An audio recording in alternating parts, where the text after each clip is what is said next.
3,16, né? Esse negócio começa a envolver a gente. Já 3,16, está um negócio de 3,16 para lá. Daqui a pouco você está o tempo todo. Até a minha Bíblia, hoje eu trouxe uma Bíblia 3,16. Olha aqui, né? A minha Bíblia é 3,16. Tudo é 3,16. Você vai botar gasolina no carro, cara, quanto? Você é 3,16. Não, desculpa, R$50. Mas vai envolvendo a gente, graças a Deus. É isso que a gente está envolvido nesse mês agora. E essa é a razão da nossa mensagem. A gente começou a falar na semana passada e falamos sobre os livros, né? Que existem tantos livros, né? Que se propõem a trazer sabedoria para a gente. É impressionante a quantidade. Vai ali numa livraria dessa, vai na Cultura, vai numa Saraiva dessa e vê a prateleira. Eu, quando entro numa livraria dessa, e eu fico impressionado. Eu vou ali naquela Cultura do shopping, eu olho aquilo, meu Deus do céu, quanto livro.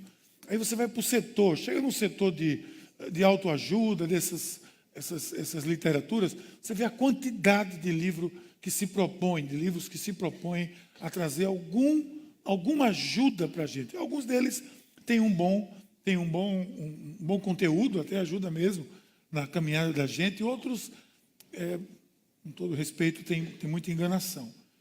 E a gente está vendo que para nós cristãos, além de todos os livros que nós possamos imaginar, que são úteis e podem ser bons para a nossa vida, existem 66 livros, não é verdade? 66 livros que têm conteúdo para nos levar a um relacionamento direto com o Criador, como nenhum outro conjunto de livros. O nome desse conjunto é a Bíblia Sagrada, é o compêndio desses 66 livros que estão por aí, que estão espalhados aqui na Bíblia, e que é o livro mais distribuído, mais vendido, mais traduzido em todo o mundo, em toda a história. Porque o que nós temos aqui custa muito, custa muito. Uma Bíblia tem um custo muito alto, porque custou para chegar na sua mão a vida de muita gente. Muita gente morreu, mártires morreram para trazer esse texto, ou seja, no seu smartphone ou no papel, para chegar até nós. Ou seja, muito sacrifício. Então a Bíblia é essa literatura abençoada de conteúdo para nós. Afinal de contas, são quase 1.200, são 1.189 capítulos que a Bíblia tem. Se você já leu a Bíblia toda, você leu 31.104 versículos. E claro, você não decorou, é óbvio que não. Não, nem eu. Mas são 31.104 versículos bíblicos que existem. Olha quanta coisa. Então, às vezes, uma porção desse livro transforma, salva, abençoa, restaura, renova milhões e milhões de pessoas. Talvez o verso mais conhecido da Bíblia é, de fato, o João 3,16. A gente vê em todo canto, aí pelos muros, pelas paredes, pelos estádios, em vários lugares. Agora é proibido, antigamente poderia colocar. Na própria Copa do Mundo, alguém colocava assim, JO 3,16. E espalhava-se na arquibancada. Agora é proibido fazer isso. Mas fazia-se. Um amigo nosso daqui da igreja fez isso na Alemanha. Ele falava alemão. E muita gente veio falar com ele por conta daquele... Ele ficou com cartaz assim, na Copa da Alemanha, JO 3,16. Muita gente foi lá falar com ele. Inclusive jogadores do Brasil, na época, foram falar com ele. E ele pregava ali fora do estádio, etc. Porque é um versículo que resume, né? Porque Deus amou o mundo de tal maneira que deu o seu Filho unigênito para que todo que nele crê não morra, mas tenha vida eterna. Ou seja, é o resumo de todo o propósito de Deus. O amor de Deus foi tamanho por mim e por você, que ele foi capaz de entregar o seu próprio Filho para dizer, eu amo você. Isso é uma coisa que não cabe na cabeça da gente, não cabe na nossa mente, e a gente acho que não deve nem tentar imaginar essa possibilidade, porque não entra na nossa mente algo assim. Aqui tem uma criança que está sendo abraçada pela sua mãe. É uma coisa mais linda. O filho é uma coisa que a gente preza tanto, né? Eu me lembro bem quando o Gabriel nasceu, meu primeiro filho, e na maternidade, vieram trazer ele assim para a gente ver. Meu pai estava comigo e trouxe ele. A gente acha uma coisa linda, né? Aquela carinha de joelho, bem bonitinha, bem arrumadinha. É tão lindo, né? Tão bonito. E só o amor, né? O amor é fantástico. E meu pai disse assim, filho, aqui acabou a sua vida, agora começa dele. Agora é tudo em função dele. E tinha razão, Nós quando temos um filho, assim, uma filha, a gente, é impressionante esse amor. E Deus diz, mas você é mais importante para mim. Então, Isso é é para mostrar a dimensão do amor de Deus. Porque você pensar em entregar um filho para provar para alguém que você ama é algo indizível. E não cabe, mais uma vez, não cabe aqui, porque a nossa mente não alcança. Então esse versículo mostra tudo isso.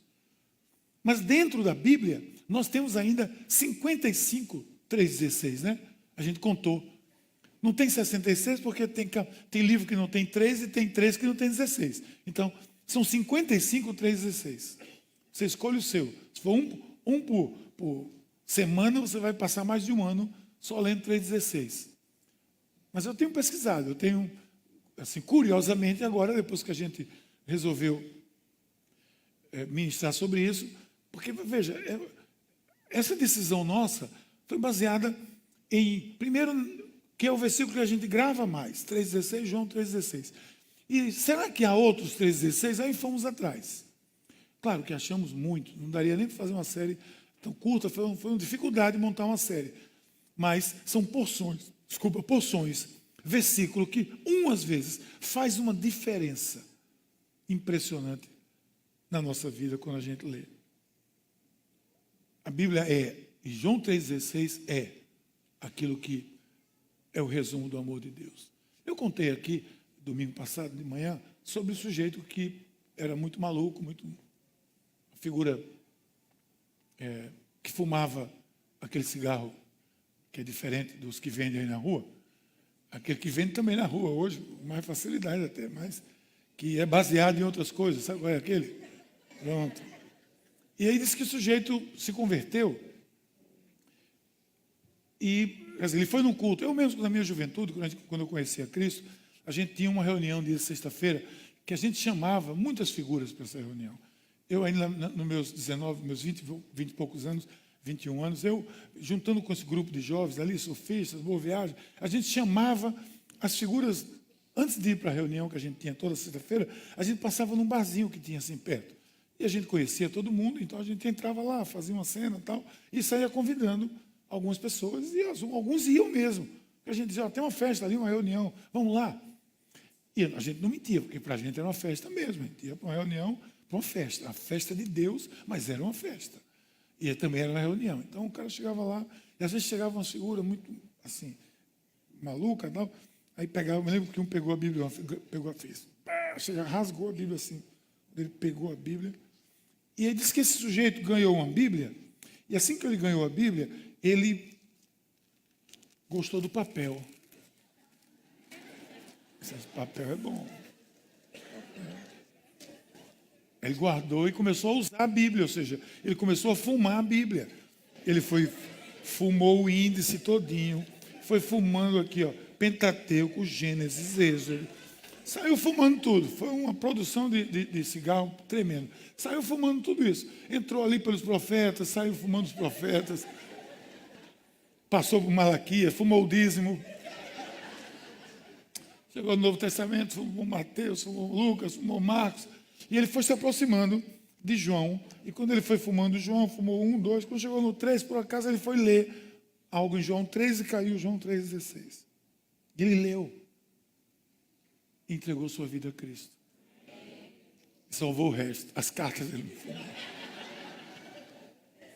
Então essa história, se é verdade ou não, porque me contaram como verdadeira, é uma história que mostra o poder de uma pequena porção da Escritura pode mudar a nossa vida. Aliás, a minha vida é marcada por pequenas porções da Escritura e a sua provavelmente também. Então, nesses domingos, a gente está trabalhando 3,16. A gente viu semana passada sobre 1 João 3,16, que falou da compreensão do que era o amor. Porque o que é o amor? Como é que a gente pode saber o que é o amor? É ver o que Deus fez por nós, João 3,16. 1 João diz isso. Vê o que Deus fez e agora você vai e faça o mesmo. Isso é a compreensão do que é o amor. É ver o amor de Deus por nós e expressar o nosso amor. Ele diz, é quando nós damos a vida pelo próximo. E alguém pode achar que é só para morrer pelo próximo. Não. Porque dar a vida é dar a vida, não é dar a morte. É dar a vida. É dar o seu tempo, dar a sua atenção, dar o seu amor, dar a sua dedicação, dar o seu talento pelo próximo. Isso é dar a vida pelo próximo. Então agora nós vamos seguir nessa direção e a gente vai em Colossenses, que foi lido aqui 3,16. Você vai ver mais uma vez algo a aprender com uma porção tão minúscula da Escritura.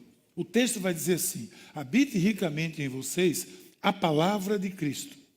Ensinem e aconselhem-se uns aos outros com toda a sabedoria. Cantem salmos, hinos e cânticos espirituais com gratidão a Deus em seus corações.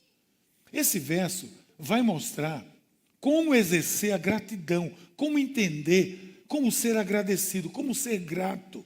Que essa característica, seja lá o que for, uma atitude, um pensamento, uma sensação, o que seja, mas o que está espalhado por toda a Bíblia fala de gratidão. A Bíblia toda trata de gratidão. Mostra porções que mostram para a gente. Os salmos são orações e cânticos de gratidão. O Salmo 138, por exemplo, diz assim: o Senhor Deus, ó Senhor Deus, eu te agradeço de todo o coração diante de todos os deuses e canto hinos de louvor a ti. Nesse versículo 3,16 de Colossenses, eu quero fazer algo diferente. Eu quero ir de trás para frente. Eu gosto de fazer isso às vezes, porque quando eu vou de trás para frente, eu mostro que é a mesma coisa. É verdadeiro do mesmo jeito. Porque ele vai, se você olhar para o texto que foi posto, né, o 3,16, ele vai dar na mesma direção. E eu quero mostrar isso a você. Então, por que ele disse isso? Essa é uma das questões que eu... Por que ele disse... O salmista, por exemplo, por que ele disse isso? Presta atenção. O salmo que a gente viu aqui, ele diz: agradeço de todo o coração, diante de todos os deuses, eu canto hinos de louvor. É como se ele dissesse: não interessa o que outros levantem como deuses, não interessa, eu não devo gratidão a ninguém, nenhum desses. Eu não devo gratidão a nenhuma idolatria dos dias de hoje. Eu não devo gratidão a ninguém, a não ser a Deus. E no meio de tudo, no meio de toda a opressão às vezes, no meio de toda a luta, no meio de batalhas, no meio de opressão, inclusive espiritual, você diz: eu sou agradecido a Ele. É isso que o salmista está dizendo, mais ou menos. Então, a gente vai ver que quando a gente entende gratidão, e a gente está na estação do crescimento, a gente quer crescer, não só entender, mas crescer em gratidão. Que a nossa gratidão se multiplique. Se multiplique. É como generosidade. Generosidade se multiplica. Quando um vê, o outro vê, se multiplica. Lembra da moto? A moto multiplicou a generosidade aqui, não sei se você sabe. O meu amigo deu aquela moto, emprestou. No dia que ele veio, ele generosamente doou para a Casa da Esperança.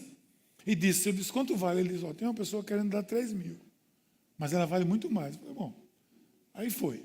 Daqui a pouco alguém disse: eu vou dar 5. Eu não fiz leilão nenhum. Alguém disse: eu quero dar 5. Eu disse: tá bom, vai ser sua. No final de tudo, chegou uma pessoa que disse: quanto foi a última oferta? Ele: foi 5. Eu disse: eu dou 6. Então é sua, pega e leva.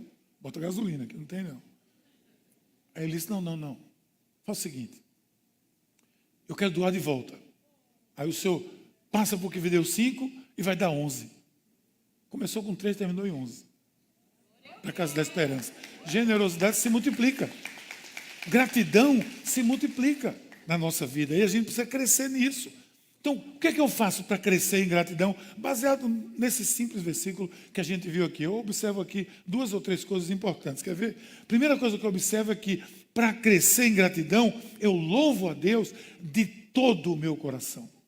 Quando eu sou grato, há expressão de louvor no meu coração. Louvor é uma expressão de gratidão. Quem é que louva a Deus de todo o coração? São as pessoas agradecidas. Os agradecidos louvam. Louvor é uma expressão de gratidão. Nós somos tão agradecidos que, ainda que surjam momentos difíceis, o nosso grau de entendimento do propósito maior de Deus nos leva a adorar, a louvar a Deus. O que ele diz é: cantem salmos, porque lá atrás, no última parte do versículo, ele diz: com gratidão em seu coração, o que é que eu faço? Ele diz: cante salmos, hinos, cânticos espirituais. Louve. Cantem, expressem sua gratidão a Deus. Essa é uma declaração da sua gratidão. Aí o salmista 138, 1 vai dizer de novo: eu te louvarei, Senhor, no meio disso tudo. Por que diante dos deuses? Que significado tem essa expressão? Mais uma vez, Porque mesmo diante de toda idolatria, de toda opressão, às vezes diante da obrigação de louvar outros deuses, ele diz, eu canto a ti. Lembra de Daniel? Daniel estava na Babilônia, lá no lugar, ele não podia adorar a Deus, era proibido. E testaram ele. Ele disse, eu continuarei adorando a Deus. E abriu a janela da sala dele para que todo mundo visse que ele estava adorando ao Deus verdadeiro. Não, no meio de todos os deuses, eu cantarei louvor a ti. Por quê? Porque ele era agradecido ao propósito de Deus na vida dele. Uma das primeiras descrições de culto da igreja, uma das primeiras descrições registradas de culto da igreja, foi Plínio, governador romano da Bitínia. Sabe o que ele disse? Ele enviou uma carta para o imperador Trajano, falando sobre os cristãos. Ele disse assim, eles se reúnem ao amanhecer, isso é uma porção do que ele disse, para cantar um hino a Cristo como Deus.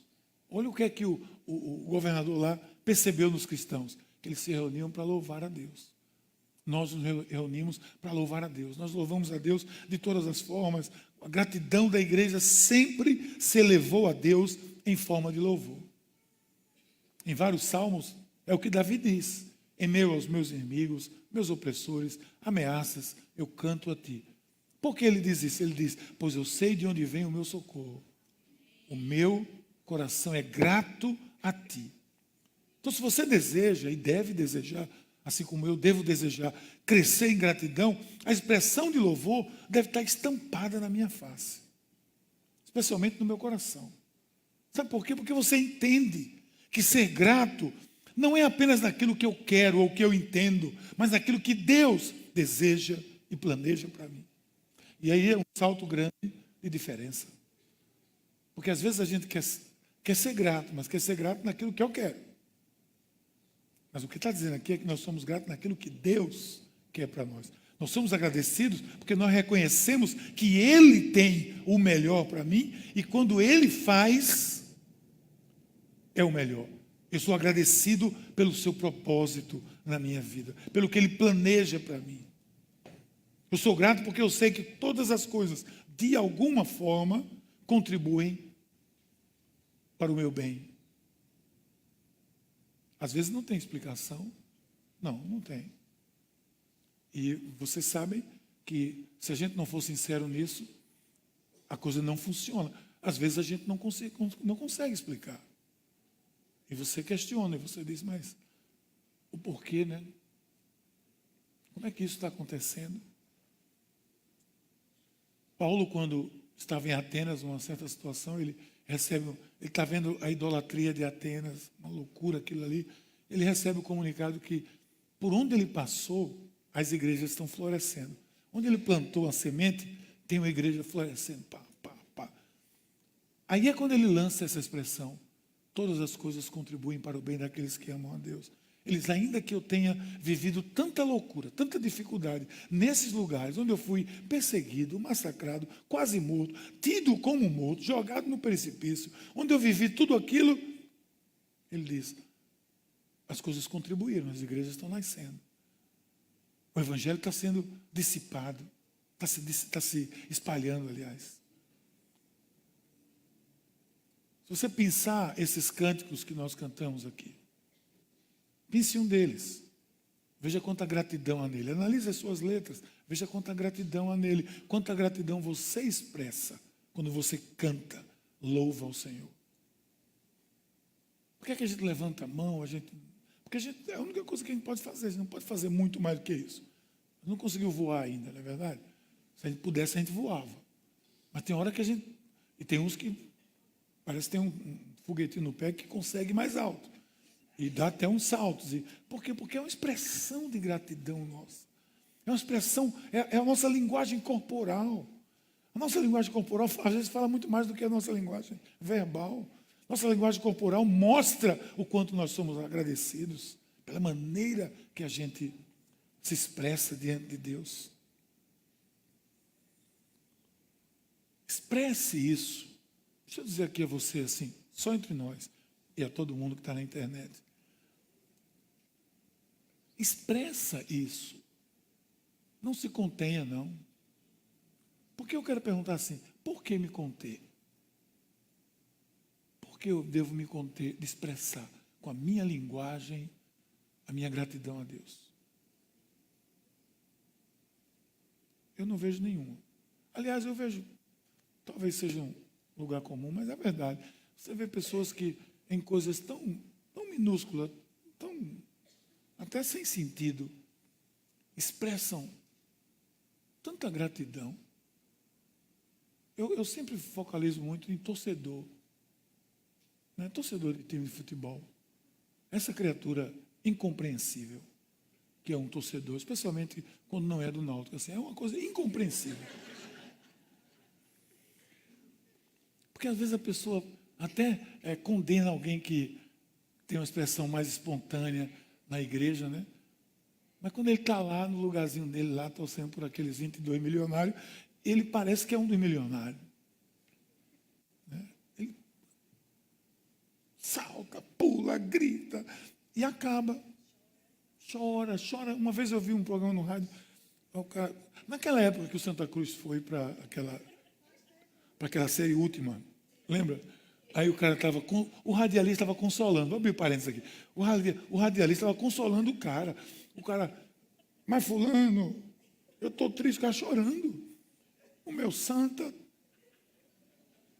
calma rapaz, o cara fez um papel do CVV ali, do psicólogo, ele disse, calma amigo, isso não é a sua vida não, o que eu diria até, o cara talvez até fosse um pastor, ele disse, tenha calma, isso não é a sua vida não, eu estou desesperado, o cara estava mesmo desesperado. E o oposto, se tivesse ganho, ele estava pulando, grato a Deus. Porque no outro dia ele ia para o trabalho do mesmo jeito, a vida ia continuar do mesmo jeito, tudo ia continuar do mesmo jeito. Se ele tivesse um trabalho para ir, ele ia ter que ir. Não é verdade? E nós aqui temos o contato, a relação com o Criador. Nós estamos na presença do Criador, do Deus dos deuses. Às vezes tem pessoas aqui que vê anjos correndo nesse lugar, passando por aqui, vê coisas maravilhosas aqui, e de repente eu me contenho. Aí assim, o meu amado ainda fica olhando para o outro assim, para saber se... me poupe. Desculpa, eu quero só dizer que eu compreendo a timidez de qualquer pessoa, mas expressa isso à vontade, fica à vontade. Que é muito bom mostrar que eu sou grato a Deus. Mostrar que eu sou grato a Deus. Mas a gente vai vendo o texto aqui, ele fala, você é grato, canta, louva, expressa isso com a sua vida. Mas tem mais, porque ele vai dizer que é importante a vida em comunhão. A vida em comunhão, viver em comunhão. Eu cresço em gratidão quando eu entendo que viver sozinho não é a proposta. Quando eu entendo que viver sozinho não é para mim, não é para esse aqui cristão, não é. Eu rejeito isso. Eu quero viver em comunidade. E no contexto desse texto aí, 3:16 de Colossenses, se você for ver do começo, é uma série de conselhos práticos, parece com Efésios, um manual de conselhos práticos, como viver a sua nova vida. E ele fala de santidade, fala das relações sociais, mas ele é bem claro em alguns aspectos. Há uma direção, há um ensinamento, há uma sã doutrina que nós temos recebido de Deus. Isso é motivo de gratidão, porque ele vai dizer, o que fazia isso não faça, o que fazia aquilo não faça mais. Quem agia assim não haja mais, porque agora vocês têm um direcionamento, vocês não estão sós, vocês estão comigo aqui, vamos juntos aqui. Isso é que faz diferença. E quando vem o corpo, a família, a congregação, a comunhão dos santos que somos nós, isso é valoroso, isso me faz crescer em gratidão. Quando eu olho para vocês, quando eu estou aqui, às vezes em 3 cultos, vejo essa igreja cheia de pessoas brilhantes como vocês, que fazendo a obra que vocês estão me ajudando aqui a fazer, muito mais do que eu poderia fazer. Como é que tudo aqui poderia andar? Como as coisas funcionariam se não fosse sobre o aspecto da comunhão? Como é que eu posso não ser grato a Deus pela vida em comunhão? É só eu pensar, onde é que eu estaria se eu estivesse só? Onde é que eu estaria se eu estivesse só? não chegaria a canto nenhum. Já disseram, né, que um sonho sonhado sozinho é um sonho, mas o sonho sonhado em comunidade e com Deus é uma realidade. Gratidão, porque eu não estou só, porque eu tenho uma família. Começa com o meu relacionamento com Deus e se espalha. Eu sou grato a Deus porque eu acordo e posso falar com Deus diretamente. Sou grato. Mas eu sou grato a Deus porque eu acordo e eu posso falar com pessoas. Eu posso pedir ajuda. Eu posso ligar para alguém. Eu posso dizer, estou precisando de ajuda. Sou grato a Deus porque a vida em comunidade é a proposta de um cristianismo verdadeiro e bíblico. Não tente aquilo que muitos já tentaram. Aprenda com o erro dos outros, pelo menos. Não tente viver só a vida cristã. Você não vai muito longe, filho. Não vai longe. Entenda, não vai longe. Você tem células, ministérios. É a expressão da comunhão do corpo de Cristo. E o versículo 15 diz assim, porque eu sou grato a Deus porque é a paz de Cristo que é o árbitro do meu coração. Ele diz no 15, seja a paz de Cristo o árbitro do seu coração. Mas que paz é essa? Que sentido é esse? A ideia é, seja o consenso de Cristo, o equilíbrio de Cristo, o que Cristo traz, o árbitro, quem decida no seu coração, quem dá a direção no seu coração, seja a paz de Cristo e não outras vozes, seja a voz de Cristo. A gente canta aqui, né, com ele, eu sei para onde eu devo ir. Aí o versículo 15 diz que a paz de Cristo seja o juízo do seu coração, visto que vocês foram chamados para viver em paz como membros de um só corpo. Comunhão. Sejam agradecidos, ele diz, no 15 também, para viver em comunhão. Sejam agradecidos porque vocês têm uma comunhão. Agora, tem aquela pessoa que opta pela solidão. Opta. E, mais uma vez eu digo, se você é uma dessas pessoas, escute o que eu estou dizendo, do fundo do meu coração. Isso não vai funcionar. E também tem aquela pessoa que não opta por, não quer optar por estar sozinha, mas em algum momento se vê sozinha, não busca ninguém, não busca ajuda, passa um tempo só e ainda diz assim, ninguém me procurou. Procura alguém, pô.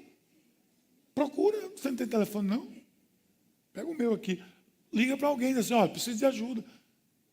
Duvido que uma pessoa dessa igreja busque alguém numa célula, em algum lugar, e diga assim, eu estou perdido aqui, eu preciso de ajuda. Duvido se não aparecer um monte de gente para lhe ajudar. Eu duvido, eu coloco a minha cara a tapa aqui. Eu coloco o meu nome aqui. Se não vai surgir na sua casa um monte de gente que vai até incomodar você. Se você não gosta de muita gente, vai incomodar. Porque o povo vai chegar mesmo. Olhando para a sua cara, alguém vai dizer assim, está tudo bem mesmo? Vamos ali, vamos tomar um café, vamos... Claro, isso é a vida em comunhão. E eu não ser agradecido a Deus por isso. Quando é que eu cresço em gratidão? Quando eu valorizo isso. Porque a gratidão vai crescer no meu coração. Se aceitamos as decisões de Jesus, não dá para agir diferente, mal. Deixa eu dizer aqui, se esse versículo encaixa na sua vida, se a paz de Cristo for o árbitro do seu coração, você vai perceber a importância de viver em comunhão. Porque ele diz assim no 16, ó, ensinem e aconselhem-se uns aos outros com toda a sabedoria. O ensino é importante, o aconselho é importante, e mais importante ainda é com toda a sabedoria. Porque tem que ter sabedoria, né? Claro, para abordar, para conversar. Se você já entendeu o que é a importância do discipulado, por exemplo, você vai ver o quanto vida comunitária da igreja é uma das mais importantes heranças do cristianismo primitivo. Especialmente sobre perseguição. Aqui na Paz a gente tem um tripé. Deixa eu dizer a você. Não necessariamente o que você já escutou no final de semana que tem por aí, mas tem um tripé aqui. Que eu digo, se você seguir esse tripé, eu duvido que a sua vida não tem apoio, você não vai crescer. Ingratidão no seu coração. Quer ver? É assim. Primeiro, valorize a celebração. O culto. Culto, em primeiro lugar, prioridade.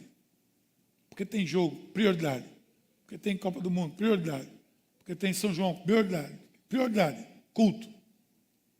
Grande celebração. Célula, ministério. Se você servir no ministério, estiver numa célula e participar aqui dos cultos como prioridade na sua vida, eu duvido que você viva só mais um dia na sua vida. Duvido. Você vai ser agradecido, agradecida pela sua comunidade e eternamente agradecida. Porque nós precisamos uns dos outros. Porque no capítulo 3 mesmo, no versículo 3, ele diz: suportem-se uns aos outros, perdoem as queixas que tiverem contra o outro, perdoem como o Senhor lhe perdoou. Olha que coisa. Ele está dizendo assim: suportem uns aos outros. E claro, eu sempre coloco essa observação, é possível que você já saiba, mas eu vou dizer de novo. Suportem-se, que é o sinônimo de apoiar. Alguém vai dizer, mas eu entendia diferente. Eu também entendi uma vez. Logo que eu me converti, eu disse, oxe, que Bíblia é essa? Está mandando eu aturar Rodrigo? Olha, Rodrigo, conviva com ele. Ature ele e pronto. Não, a Bíblia não diria isso nunca, né? Ele suporte, dê apoio um ao outro. Suporte, isso aqui, ó, é o suporte. Apoiem-se uns aos outros. Isso é comunhão. Para isso, a comunhão, e por isso a comunhão é um dos propósitos de Deus para a nossa vida. Mas aí eu vou caminhando no mesmo versículo, de trás para frente, como eu propus, eu vou ver que ainda tem mais, que eu tenho que ter a palavra de Cristo habitando em mim. Quando eu tenho a palavra de Cristo habitando em mim, a gratidão cresce no meu coração. Por quê? Veja bem, mais uma vez, lá no começo do capítulo 3, Paulo vai dando motivos para nós sermos agradecidos. Ele vai mencionando como, por que sermos agradecidos. No 15:16 ele coloca explicitamente. Uma delas é a palavra de Cristo. Ele diz assim: habite ricamente em vocês a palavra de Cristo. 16a.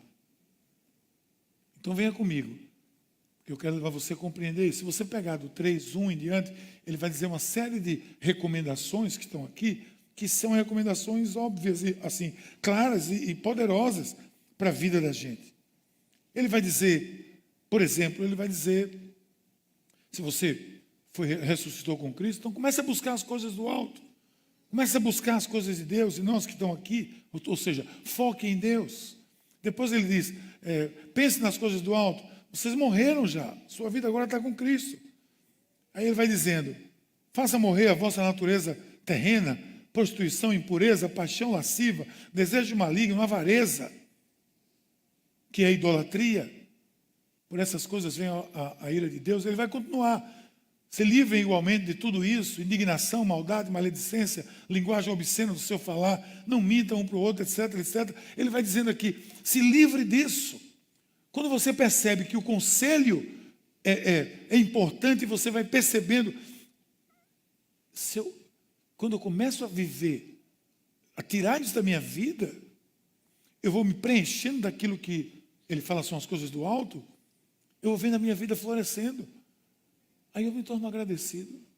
Claro que eu vou ser agradecido, porque quando a palavra de Cristo habita no meu coração, vai ser outra pessoa vivendo, vão ser outros valores vivendo. Então, essas são as razões que me faz crescer em gratidão. Toda vez que você se sentir fraco em gratidão, faz isso aqui, olha no espelho. E esse aqui é o melhor espelho para a gente olhar, que eu acabei de ler. Diz assim, quem fazia isso, não faça mais. Quem fazia isso, não faça mais. Você vai aprumando a sua vida. Aí você olha no espelho e diz, poxa, eu estou melhor. Aquele negócio que a pessoa olha no espelho e diz, o tempo me fez bem. Especialmente depois da progressiva, de tudo isso que surgiu no tempo, meu tempo me fez bem. Então você olha assim e fala, o tempo me fez bem. O tempo me fez bem. Quando você olha e vê a palavra de Cristo habitando em você, Você vai ser tão agradecido pelo que a palavra de Cristo traz, não vai não? Vai dizer, olha, quando eu absorvi isso na minha vida, não é que o tempo me fez bem, é que a palavra de Cristo me fez bem. Aí ele diz, enraizados e edificados nele, firmados na fé, como foram ensinados. Novamente ele diz, transbordando de gratidão. Capítulo 2, versículo 7, do próprio Paulo aos Colossenses. Então, quando eu vou pensando nisso, eu vou pedir a você, para comparar sem maldade, sem julgamento, mas compare. Alguém que se diz assim, não, você é um cristão? Sou nominalmente cristão. E observe, numa análise assim, sincera, que não possui uma relação com a palavra de Cristo. Ou seja, que a palavra de Cristo não habita no seu coração. Aí você vai ver a diferença da sua vida. Quando a palavra de Cristo começou a habitar. Aí você vai ficar agradecido. Você me fez bem, me fez bem, me fez bem. Qual o padrão? Essa é a pergunta. Qual é o padrão da vida que eu desejo? Se eu quero crescer em gratidão, eu quero ser uma pessoa grata o tempo todo, porque a ingratidão é um sentimento tão difícil, né? Tão ruim. Mas a gratidão não. Gratidão, como diz o pensador, é a memória do coração. Eu tenho assim, gratidão por pessoas que nem que elas queiram, elas vão conseguir fazer que eu deixe de ser grato. Eu já disse para uma vez, eu disse, amigo, ó, lá na história da nossa vida, se você um dia fizer qualquer coisa comigo, eu posso até não querer mais ver você. Agora, eu vou ser grato a você pro resto da vida. Porque você me levou aos pés da cruz de Cristo. Como é que eu vou ser ingrato a uma pessoa que me levou aos pés da cruz? A gratidão é isso, é algo que não apaga. Por isso que a memória do coração não se apaga. E a gente quer ser grato.